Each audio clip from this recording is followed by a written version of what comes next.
अलीकडील पुरानंतर गोदावरी नदी ओसरली असली तरी घाटावरील रस्त्यांवर चिखलाचे साम्राज्य पसरले।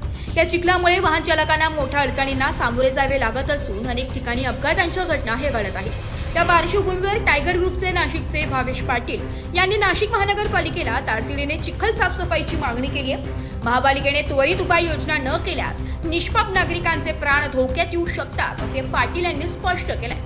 सदर परिस्थिती लक्षात घेता महापालिकेने तातडीने चिखल काढून रस्ते स्वच्छ करावे अशी स्थानिक नागरिकांची ही मागणी होत आहे। याबाबत अधिक माहिती भावेश पाटील यांनी दिली आहे। मी भावेश पाटील, महानगरपालिका यांना निवेदन आहे, पंचवटी परिसरात गंगेला पूर आलेला आहे, म्हणून इथं शेवाळ पण झालेलं आहे खूप प्रमाणात। तरी महानगरपालिकावाल्यांनी यांच्यावर कारवाई किंवा त्यांनी सर्वांनी समजून घ्यायला पाहिजे। आता माझ्यासमोर तरी 10 ते 15 ॲक्सिडेंट झाले आहे इथे या जागेत, तर तुम्ही या व्हिडिओच्या माध्यमातून बघू शकता।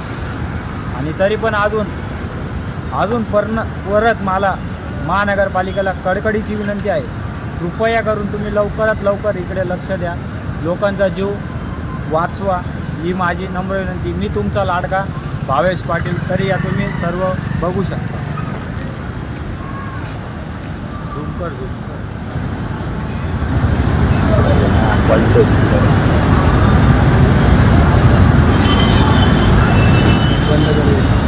ब्युरो रिपोर्ट, नाशिक लोकशाही न्यूज, नाशिक।